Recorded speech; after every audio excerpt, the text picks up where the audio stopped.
नमस्कार। कैसे आप लोग? आई थिंक बहुत अच्छे होंगे। तो शुरू करेंगे क्लास और यहाँ पर हम देखने वाले हैं ज्योग्राफी का प्रीवियस ईयर का एग्ज़ाम का पेपर। जी हाँ, यहाँ पर बात करेंगे कुछ प्रश्नों की जो कि प्रीवियस ईयर में आए हुए हैं। तो यहाँ पर इंग्लिश में आप पेपर देख रहे हैं और हिंदी में मैं आपसे बात करती रहूँगी। तो यहाँ पर जो हमारा फर्स्ट क्वेश्चन है वो आप देख रहे हैं, उसमें पूछ रहा है कि कौन सा लेखक भू अभिनति की अवधारणा से संबंधित है। तो यहाँ पर अगर हम भू अभिनति यानी कि जियोसिंक्लाइन की बात कर लें तो यहाँ पर हैं हॉल एवं डाना। तो यहाँ पर जो हमारा थर्ड ऑप्शन है वो सही हो जाता है। सेकेंड यहाँ पर क्वेश्चन है और यहाँ पर आप देख रहे हैं ऑथर है और बुक्स है, यानी कि आपको फर्स्ट को सेकंड से मिलान करना है। तो यहाँ आप देखेंगे तो ए नंबर पर लिखा हुआ है KW बटजर, और इनकी बात करें तो इनकी है जियोमॉर्फोलॉजी फ्रॉम दी अर्थ, यानी कि ए का 3 से मिलान होगा। WM डेविस की बात करें तो ये जियोमॉर्फिक साइकिल की बात करते हैं, तो यहाँ पर बी का मिलान 4 से होगा। और अगर हम सी की बात करें इम बलेटन की, तो ये है प्रोसेस इन जियोमॉर्फोलॉजी, यानी कि सी का 1 से मिलान होगा। और फिर जो डी नंबर है जे थोर्नेस, इनकी बात करें तो जियोमॉर्फोलॉजी एंड टाइम यानी कि डी का मिलान 2 से हो जाएगा। यहाँ पर जो हमारा ऑप्शन रहेगा वो हो जाएगा 4th नंबर, यानी कि 2 का 4th सही है। नेक्स्ट क्वेश्चन है यहाँ पर कि निम्नलिखित में से किसे अंतरा पर्वतीय पठार कहा जाता है। जी हाँ, तो यहाँ पर आप देखेंगे कि तिब्बतीय पठार है, तिब्बतीयन पठार है, उसको अंतरा पर्वतीय पठार कहा जाता है। यहाँ पर हमारा थर्ड ऑप्शन ही सही हो जाएगा। चलिएगा आगे बात करते हैं। यहाँ पर है कथन कारण के क्वेश्चन और यहाँ पर पूछ रहा है आपसे कि वायु की निक्षेपी क्रिया के कारण एस्कर बनते हैं। दूसरा है कारण कि एस्कर सरिता हिमी निक्षेप के कारण बनते हैं। तो देखिएगा, वायु की निक्षेपीय क्रिया के कारण नहीं बनते एस्कर, ये आपके सरिता हिमी निक्षेप के कारण बनते हैं। तो यहाँ पर जो हमारा आर है वो सही है, लेकिन ए क्या है, गलत हो जाता है। तो इस तरह से हमारा जो ऑप्शन है वो 4th सही होगा। नेक्स्ट क्वेश्चन है यहाँ पर कि तल स्तरीय नकारात्मक गतियों का परिणाम है। जी हाँ, अगर हम इसकी बात करते हैं तो इसका परिणाम होता है पुनर्युवन, यानी कि 5 का फर्स्ट वाला हमारा सही हो जाएगा। नेक्स्ट क्वेश्चन है यहाँ पर 6th नंबर और इसमें पूछ रहा है कि निम्नलिखित शैल विशेषताओं पर विचार कीजिए। तो यहाँ पर सबसे पहले यहाँ दे रखी हैं विशेषताएं, ये परतदार होती हैं, दूसरा इनमें जीवाश्म होते हैं, तीसरा ये वाहित शैल हैं, चौथा ये जल निकायों में बनती हैं। अब ये सारी की सारी विशेषताएं अवसादी सेलों के बारे में सही हैं, वो आपको इसमें से बतानी है। तो यहाँ पर जब हम देखेंगे इन चारों ऑप्शन को तो देखिएगा चारों के चारों सही हैं ये अवसादी शैलों के बारे में। तो हमारा जो ऑप्शन है वो सही हो जाता है 6 का 4 नंबर। नेक्स्ट क्वेश्चन की बात करेंगे। नेक्स्ट क्वेश्चन यहाँ पर आपको करना है मिलान लिस्ट फर्स्ट को लिस्ट सेकंड से। जी हाँ, एक तरफ है निक्षेप का स्थान, दूसरी तरफ है निक्षेप का नाम। अगर हम बात करते हैं फर्स्ट ए की चैनल की, तो ये आपका सेकंड से मिलान होगा, पश्चिम निक्षेप है ये। अगर हम बी की बात करते हैं चैनल मार्जिन की, तो ये 4th नंबर से मिलान होगा, पार्श्व अभिवृद्धि निक्षेप होता है। और सी की बात करें तो ओवरबैंक फ्लड प्लेन की, तो ये आपका फर्स्ट से मिलान हो जाएगा, ऊर्ध्व अभिवृद्धि निक्षेप कहलाता है। वहीं पर अगर हम वैली मार्जिन की बात करें तो ये मिश्र रोड़क है, यानी कि ये आपका डी का 3rd से मिलान होगा। ऑप्शन की बात कर लें तो यहाँ पर 3rd ऑप्शन ही हमारा सही हो जाता है। चलिएगा बात करते हैं क्वेश्चन नंबर 8 की। क्वेश्चन नंबर 8 की अगर बात करें तो इसमें आप देख रहे हैं कि जब एक चूना पत्थर कंदरा ढह जाती है तो निम्नलिखित में से कौन सी आकृति बनती है। यानी कि यहाँ पर बात कर रहा है चूना पत्थर कंदरा के ढह जाने के बाद, तो ये आकृति भूमिगत जल से रिलेटेड है और यहाँ पर कहलाता है ये पोल जे। क्या कहलाता है? पोल जे, यानी कि सेकंड ऑप्शन हमारा 8th का ठीक हो जाता है। नेक्स्ट क्वेश्चन की बात करेंगे। यहाँ पर है निम्नलिखित में से कौन सा वायुमंडल का हिस्सा नहीं है। देखिएगा, आपने देखा है मेसोस्फीयर, स्ट्रेटोस्फीयर और थर्मोस्फीयर, ये तीनों के तीनों तो हैं, लेकिन आपने यहाँ पर एक सी नंबर पे देखेंगे, 3rd नंबर पे देखेंगे कि चुंबकत्व नियंत्रण क्षेत्र, यानी कि जो मैग्नेटोस्फीयर है वो नहीं है हमारे वायुमंडल का हिस्सा। तो यहाँ पर हमारा थर्ड ऑप्शन सही हो जाता है।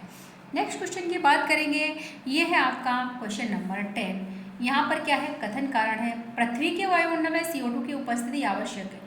दूसरा है कि CO2 ताप को अवशोषित करती है। तो यहाँ पर आपका फर्स्ट है जो वो सही हो जाता है कि दोनों सही हैं और यहाँ पर व्याख्या कर रहे हैं। नेक्स्ट है यहाँ पर लिस्ट फर्स्ट को लिस्ट सेकंड से मिलान करना है। 11 नंबर क्वेश्चन की बात कर रहे हैं। यहाँ देख रहे हैं आप, एक तरफ है वायुमंडल में 100 किलोमीटर की ऊंचाई के ऊपर गैसें, दूसरा है ऊंचाई अंतराल। तो इस प्रकार से भी प्रश्न बना हुआ है, ऐसे प्रश्न भी पीजीटी में पूछे जाएंगे। यहाँ पर आप देखिएगा नाइट्रोजन की बात करें तो देखिएगा ये 100 से 200 किलोमीटर। वहीं पर अगर हम बात करते हैं ऑक्सीजन की, ये 200 से 1100, और हीलियम की बात करें तो 1100 से 3500, और हाइड्रोजन की बात करें तो 3500 किलोमीटर। और उससे ऊपर की बात करता है, यानी कि ऑप्शन की बात कर लें तो यहाँ पर सेकंड ऑप्शन हमारा सही हो जाता है। चलिएगा बात करेंगे नेक्स्ट क्वेश्चन की। नेक्स्ट क्वेश्चन है यहाँ पर हमारा, इसमें आपसे पूछ रहा है कि कथन कारण है कि उष्णकटिबंधीय चक्रवात की जीवन अवधि 1 सप्ताह होती है। ठीक है। वहीं पर दूसरा है वे कम वायुमंडलीय दबाव के कारण कम वर्षा पैदा करते हैं। तो ये गलत है, क्योंकि कम वर्षा पैदा नहीं करते। यहाँ पर कम वायुमंडलीय दबाव के कारण कम वर्षा पैदा करते हैं। तो ये वाली जो सेंटेंस सही वाला वो क्या है, रॉन्ग है, और ए हमारा सही हो जाता है। तो यहाँ ऑप्शन की बात कर लें तो थर्ड ऑप्शन आपका सही हो जाएगा। चलिएगा आप बात करेंगे नेक्स्ट क्वेश्चन की। क्वेश्चन नंबर 13 में पूछ रहा है कि विषुवतीय पछुआ हवाओं के बनने के लिए निम्नलिखित में से क्या आवश्यक है। तो यहाँ पर ध्रुवों की ओर ट्रेड विंड बेल्ट का विस्थापन होना आवश्यक है। तो ये यानी कि बात करते हैं यहाँ पर कि shifting of trade wind belt toward poles, यानी कि सेकंड ऑप्शन हमारा सही हो जाता है। नेक्स्ट क्वेश्चन की बात कर लें यहाँ पर, तो है क्वेश्चन नंबर 14। पूछ रहा है कि कोपेन के अनुसार वह जलवायु जिसमें वर्षण की मात्रा समस्त वर्ष लगभग समान रहती है, परंतु सबसे शुष्क मास में वर्षण की मात्रा 6 सेंटीमीटर से अधिक हो तथा दैनिक तापमान न्यूनतम हो, किसके द्वारा अंकित की जाती है। तो देखिएगा इसमें आपका आ जाता है सेकेंड ऑप्शन, यानी कि AF के अंतर्गत इस प्रकार का होता है। नेक्स्ट क्वेश्चन है यहाँ पर 15, और इसमें आपसे क्या पूछ रहा है, इसमें पूछ रहा है कि which of the following is a local cold wind. तो यहाँ पर आप देखेंगे इसमें आपका जो ऑप्शन हो जाता है वो क्या होगा, वो हो जाता है बोरा, यानी कौन सा है, बोरा। ये कैसी है, शीत पवन है, और बाकी कैसी हैं, तो वो आपकी गर्म हवाएं हैं। ठीक है, चिनोक, फोलिन, खेमसिन, ये सारे गर्म हैं। तो यहाँ पर सेकंड ऑप्शन सही है 15 का। 16 की बात करें तो ये देखिएगा निम्न में से किस ऊंचाई पर ओजोन सघन रूप में पाई जाती है। क्वेश्चन बहुत ज़्यादा पूछा गया है, कई बार आया है, तो मोस्ट इम्पोर्टेंट है। और यहाँ पर ये पाई जाती है आपकी 15 से 35 किलोमीटर की। तो यहाँ पर सेकंड ऑप्शन आपका 16 का सही हो जाता है। क्वेश्चन नंबर 17 की बात कर लेते हैं। निम्नलिखित में से वातावरणीय अवदाब का सामान्य जीवन चक्र की सही पहचान कीजिए। तो देखिएगा ये अवदाब के जीवन चक्र की बात कर रहे हैं, 4-5 दिन होता है, यानी कि फोर्थ ऑप्शन सही होगा। नेक्स्ट क्वेश्चन है यहाँ पर क्वेश्चन नंबर 18। इसमें आपसे पूछ रहा है कि निम्नलिखित में से किस तापमान पर समुद्री जल का घनत्व सबसे अधिक होता है। तो देखिएगा 4 डिग्री सेंटीग्रेड पर टेम्परेचर से अधिक हो, यहाँ पर समुद्री जल का घनत्व है वो सबसे अधिक होगा 4 डिग्री सेंटीग्रेड टेम्परेचर पर। तो यहाँ पर हमारा ऑप्शन हो जाएगा सेकंड। नेक्स्ट है 19 क्वेश्चन, और इसमें पूछ रहा है कि बताइए कि उनके आकार के अनुसार बढ़ते क्रम में महासागरों का कौन सा क्रम सही है। तो आकार में अगर आप देखेंगे तो सबसे पहले कौन सा आ जाता है, आर्कटिक आएगा, उसके बाद हिंद आएगा, यानी कि क्या है, बढ़ते हुए क्रम में जा रहे हैं, फिर अटलांटिक आएगा, फिर प्रशांत आएगा। तो यहाँ पर जो ऑप्शन है वो आपका सेकंड सही है। 20 क्वेश्चन की बात करेंगे। यहाँ पूछ रहे हैं महासागर और इधर तरफ है धाराएं, यानी कि महासागर और धाराओं का करना है मिलान। तो हिंद महासागर के अंतर्गत कौन सी आ रही है इसमें, तो मानसून ड्रिफ्ट आता है, जो कि ए का 3 सही है। नेक्स्ट है यहाँ पर दूसरा उत्तरी प्रशांत, तो वो हो जाती है आपकी क्यूरोशियो। दक्षिणी प्रशांत की बात करेंगे तो एल नीनो हो जाएगी, और अटलांटिक की बात करेंगे तो यहाँ पर गल्फ स्ट्रीम हो जाती है। तो यहाँ पर जो हमारा ऑप्शन रहेगा वो हो जाएगा सेकंड नंबर सही। चलिएगा बात करेंगे नेक्स्ट क्वेश्चन की। यहाँ पर भी क्या है, आपको मिलान ही करना है सूची फर्स्ट का सेकंड से। देखिए महासागर की गहराई है, इधर तापीय स्तर है। 0 से 500 मीटर की गहराई की बात करें तो क्या स्तर रहेगा? शीत रहेगा। 500 से 1000 की बात करें तो शीतल हो जाएगा, और 1000 से 1500 की बात करें तो उष्ण हो जाता है, और 15 से अधिक की बात करते हैं तो ताप प्रवणता हो जाती है। तो यहाँ पर आप देखेंगे कि ऑप्शन हमारा 1 सही हो जाएगा। चलिएगा बात करेंगे क्वेश्चन नंबर 20 की। क्वेश्चन नंबर यहाँ पर 22 की बात करें तो देखिए इसमें पूछ रहा है कि समुद्री लहरें निम्नलिखित में से कहाँ से ऊर्जा प्राप्त करती हैं? तो देखिएगा ये बहती हवा यानी कि ब्लोइंग विंड के द्वारा क्या है, ऊर्जा प्राप्त करती हैं। तो ऑप्शन हमारा 22 का 4th सही है। नेक्स्ट क्वेश्चन है यहाँ पर विगत शताब्दी के दौरान विश्व में समुद्र के स्तर में लगभग कितनी वृद्धि हुई? तो ये आपकी 15 सेंटीमीटर, यानी कि फर्स्ट ऑप्शन इसमें आपका सही होगा। नेक्स्ट क्वेश्चन है यहाँ पर कि बताइएगा पर्वतीय पर्यावरण में बढ़ते हुए क्रम में वानस्पतिक मेखला का सही क्रम। तो इसमें आपका सबसे पहला जो आ जाता है वो आ जाएगा अधा पर्वतीय, फिर अधा अल्पाइन, फिर अल्पाइन, यानी कि अगर हम बात करें फर्स्ट ऑप्शन की तो वो हमारा सही होगा। नेक्स्ट क्वेश्चन यहाँ पर 25 इसमें पूछ रहा है कि वृत्त को 360 डिग्री में विभाजित करने वाले सबसे प्रथम व्यक्ति निम्नलिखित में से कौन थे? तो देखिएगा जो वृत्त को 360 डिग्री में डिवाइड किया था वो कौन थे? हिप्पारकस महोदय थे, यानी कि 4th ऑप्शन आपका सही है। नेक्स्ट क्वेश्चन है यहाँ पर इसमें पूछ रहा है आपसे कि पर्यावरण प्रतिबिंब और निर्णय लेने के बीच एक सशक्त संबंध होता है, यह कथन किससे संबंधित है? तो पर्यावरण प्रतिबिंब और निर्णय लेने के बीच एक सशक्त संबंध होता है, ये व्यवहारवाद के अंतर्गत आएगा, बिहेवियरलिज्म के अंतर्गत आएगा। तो ये आपका सेकंड ऑप्शन 26 का सही है। 27 की बात कर रहे हैं, गणितीय भूगोल के संस्थापक कौन है? तो देखिएगा थेल्स और एनेक्सिमेंडर, यानी कि सेकंड ऑप्शन आपका सही हो जाता है। कई बार पूछा गया प्रश्न है, मोस्ट इम्पॉर्टेंट है। वहीं पर हु रोट द बुक मेटेरोलॉजिक, तो यहाँ पर मेटेरोलॉजी का किताब की बात कर रहा है, किसने लिखी है? तो आपको पता होगा अरिस्टोटल ने, यानी कि फर्स्ट ऑप्शन आपका सही है।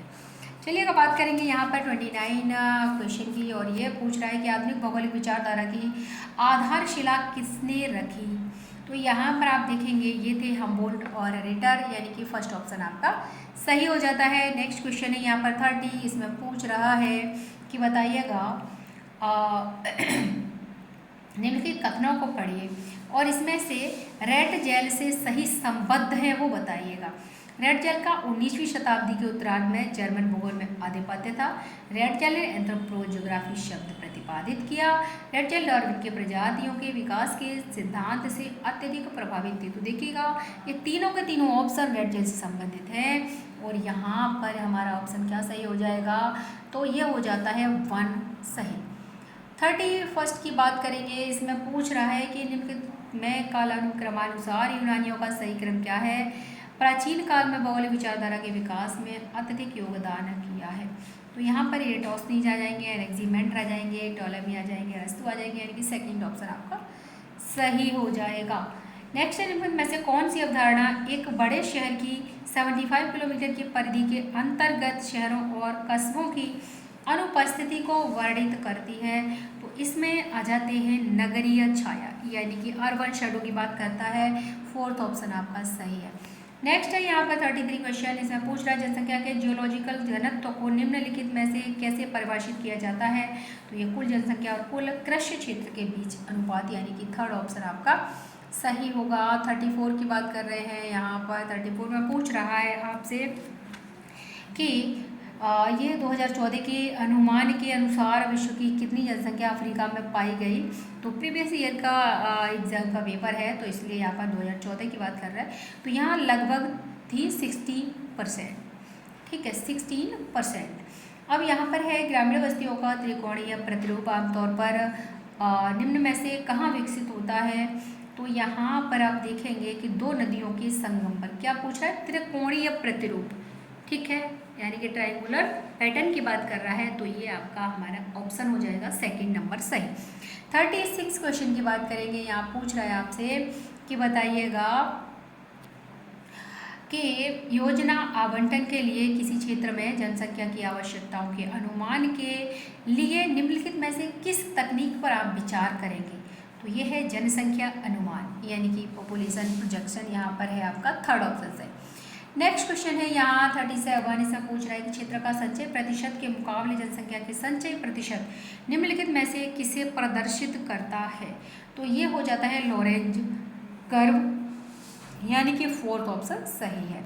नेक्स्ट है यहाँ पर वर्ष 2011 की जनगणना के अनुसार भारत में जनसंख्या का सबसे अधिक घनत्व निम्न में से किसमें है।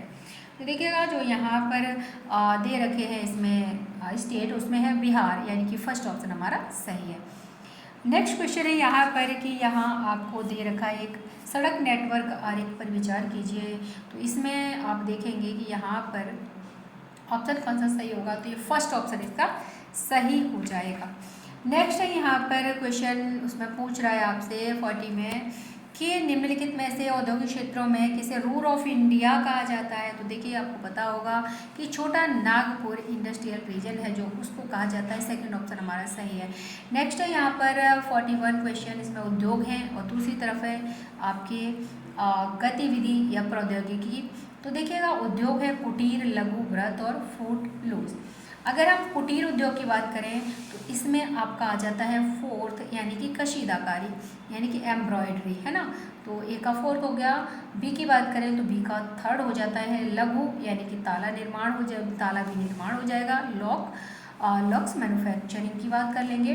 बृहत की बात कर लें तो देखिएगा ये फर्स्ट में चला जाएगा, यानी कि पेट्रोलियम शोधन की बात हो जाएगी। और वहीं पर अगर हम फूड लूज की बात करेंगे, सूचना प्रौद्योगिकी, यानी कि इंफॉर्मेशन टेक्नोलॉजी की बात होगी। तो यहाँ पर ऑप्शन देख लीजिए, थर्ड ऑप्शन आपका सही हो जाएगा। नेक्स्ट है कि किस द्वीप में जापान का चावल का कटोरा स्थित है। तो होन्शु द्वीप कहा जाता है, यानी कि सेकंड ऑप्शन आपका सही है। यहाँ पर है ये आकृति देखिएगा, और इसमें पूछ रहा है आपसे कि देखिएगा निम्नलिखित में से किस लेखक ने नई जानकारी एकत्रित करने और कार्यवाही करने के समय के बीच के अंतर के आधार पर 5 गुना मार्ग परिवर्तन का सुझाव दिया, जैसा कि नीचे दिए गए डायग्राम में दर्शाया। तो जो डायग्राम है वो देखिएगा, उसके बाद यहाँ पर जो ऑप्शन है उन्हें देखिएगा। तो ये थे E.M. रोजर, यानी कि फर्स्ट ऑप्शन हमारा सही है। नेक्स्ट क्वेश्चन है यहाँ पर, उसमें आपसे पूछ रहा है कि बताइए लेखक हैं एक तरफ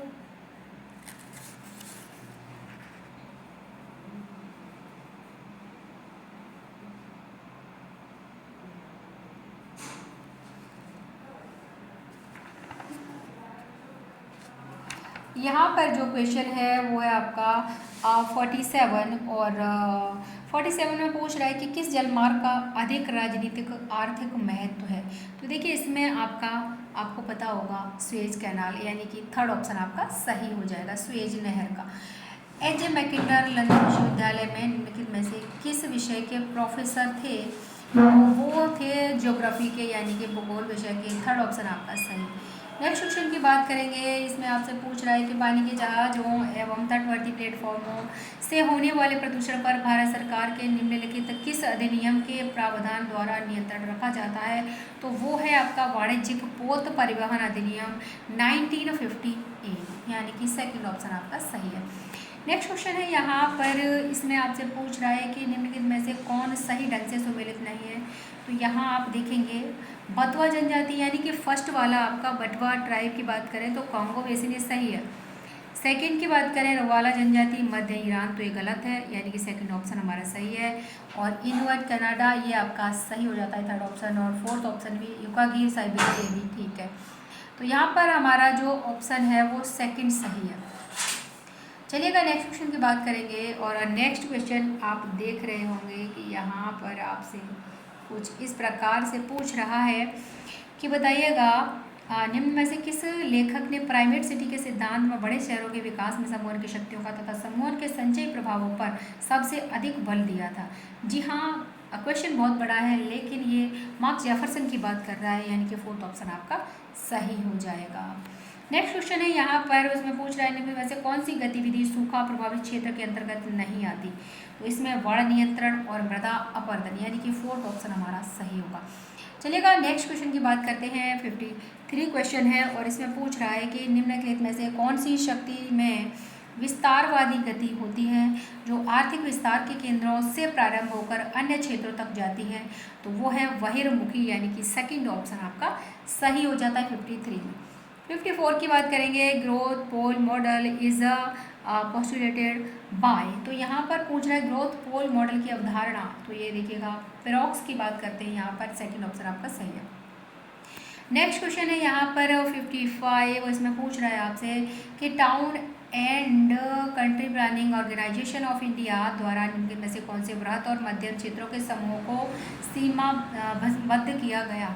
तो यहाँ पर जो ऑप्शन होगा वो हो जाता है 13 वृहद क्षेत्र हैं और 35 मध्यम क्षेत्र हैं, यानी कि फोर्थ ऑप्शन आपका सही है। फर्स्ट को सेकंड से मिलान कीजिए, ये क्षेत्र या जोन है, इधर आप इनकी विशेषताएं हैं। तो देखिए आवासीय क्षेत्र की बात करें तो ये आपके भावी विकास के लिए खाली स्थान यानी कि ए का थर्ड से मिलान। बी की बात करें तो गहन आवासीय क्षेत्र यानी कि इसका फोर्थ से मिलान, नगरीय दखल और औद्योगिक प्रतिरूप, गहन कृषि। थर्ड वाला है सी ऑप्शन, यह अत्यधिक वास्य क्षेत्र है, वो आपका फर्स्ट से मिलान होगा, अत्यधिक प्रकीर्ण आर्थिक गतिविधियाँ। और लास्ट है डी विस्तृत वास्य क्षेत्र, उसका मिलान सेकंड से होगा, ग्रामीण दखल, विस्तृत प्रकार की कृषि, यानी कि थर्ड ऑप्शन हमारा यहाँ पर सही हो जाएगा। बात करेंगे नेक्स्ट क्वेश्चन की और ये है आपका 57 क्वेश्चन।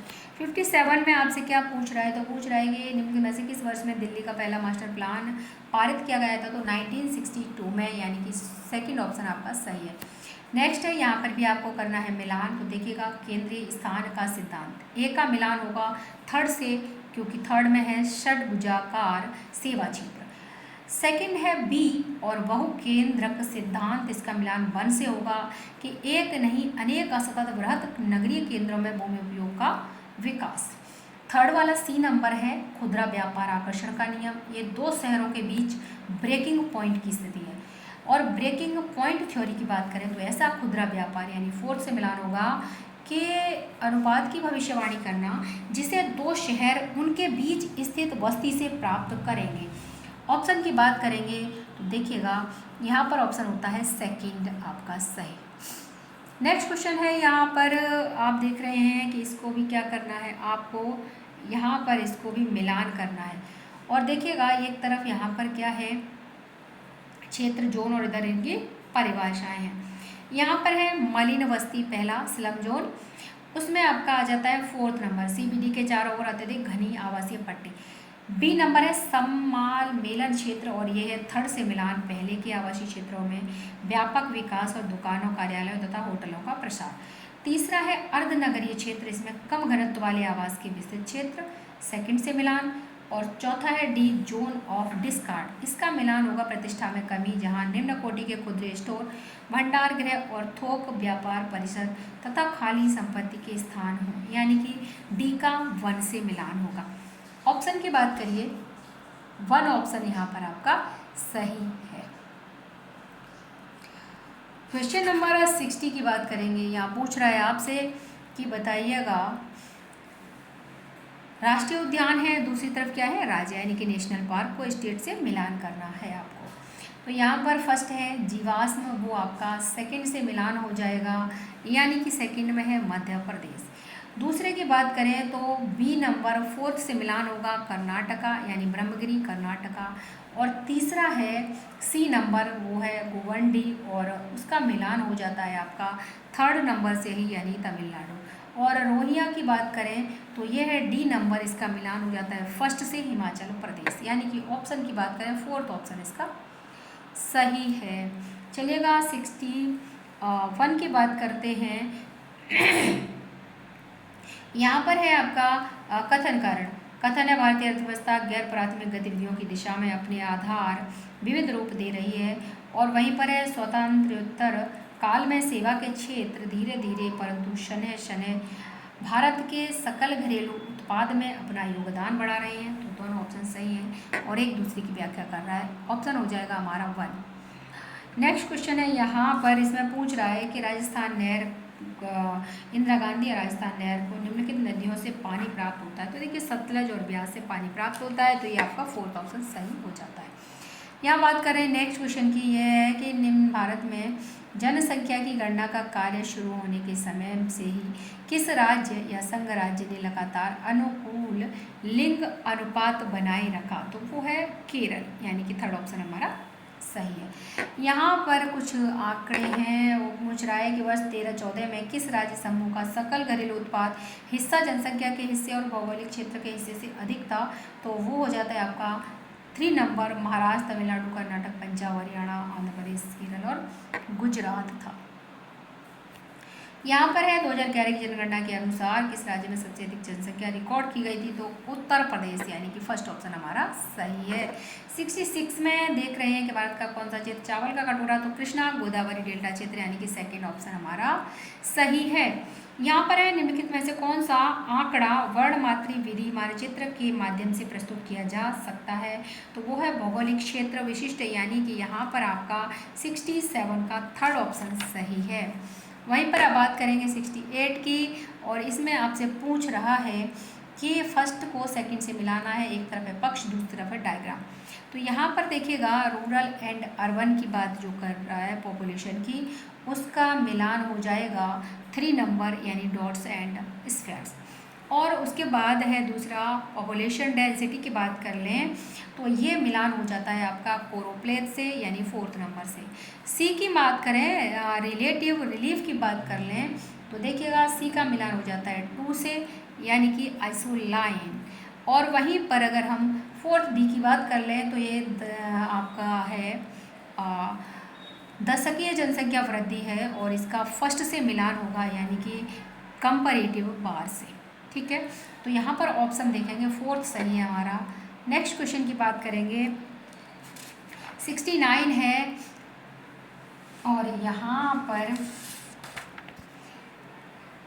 आपसे पूछ रहा है कि देखिएगा आरेखों को वृत्तारेख कहा जाता है। किन आरेखों को वृत्तारेख कहेंगे? तो यहाँ पर आपका सर्कल एंड सेक्टर डायग्राम्स, यानी कि सेकंड ऑप्शन सही है। नेक्स्ट है क्वेश्चन यहाँ पर, इसमें देखिएगा IRS 1A, इसका मिलान होगा 932 किलोमीटर। दूसरा है स्पॉट 3, इसका मिलान होगा 832 किलोमीटर। तीसरा है लैंड सेट V, इसका मिलान होगा 705 किलोमीटर। और इनसेट सीरीज, इसका मिलान होगा 36,000 किलोमीटर। यानी कि ऑप्शन देखेंगे तो फर्स्ट ऑप्शन इसका सही हो जाएगा। यहाँ पर है नेक्स्ट क्वेश्चन, इसमें पूछ रहा है कि बताइए कि किस प्रकार के जल का दृश्य पट्टी में सबसे अधिक प्रतिबिंबन होगा? देखिएगा चिकनी मिट्टी युक्त या निलंबित जल, तो यहाँ पर है सेकंड ऑप्शन आपका सही। 72 की बात करते हैं, सैटेलाइट बिंबों के भू संदर्भित होने पर इनमें से क्या घटित होगा? तो स्थिति विषयक त्रुटियाँ दूर हो जाती हैं, यानी कि आपका सेकंड ऑप्शन 72 का सही है। 73 की बात कर लेते हैं। यहाँ पूछ रहा है आपसे, एक तरफ है रेखीय लंबाई, दूसरी तरफ है विनियम मापन। तो देखिएगा अगर नैनोमीटर की बात करते हैं तो 10 की पावर यहाँ पर देख रहे हैं आप, जो 9 की बात कर रहे हैं, यानी कि ए का आपका थर्ड ऑप्शन सही होगा। और ए का थर्ड हो जाता है, बी का 1 हो जाएगा यहाँ पर माइक्रोमीटर वाला, तो इसमें बी में 1 जाएगा। मिलीमीटर की बात करेंगे तो सी में आपका 4 जाएगा। और मीटर की बात करेंगे तो यहाँ पर आपका सेकंड ऑप्शन हो जाएगा, डी का सेकंड। तो यहाँ पर अगर ऑप्शन की बात करेंगे आप तो देखिएगा थर्ड ऑप्शन यहाँ पर आपका सही हो जाता है। ठीक है, तो आज की क्लास में बस इतना ही। मिलते हैं नेक्स्ट क्लास में। यदि आप लोग फर्स्ट टाइम हमारे चैनल विजिट कर रहे हैं तो आप हमारे चैनल को सब्सक्राइब अवश्य कर लीजिए, क्योंकि आगे आने वाले एग्जाम्स में आपको हमारे चैनल से निश्चित ही मदद मिलेगी। प्रीवियस ईयर के सारे एग्जाम के जो ज्योग्राफी से रिलेटेड पेपर हैं वो भी आप देख लीजिएगा, और उसके साथ लाइव क्लास में भी आप अपना प्रैक्टिस कर सकते हैं।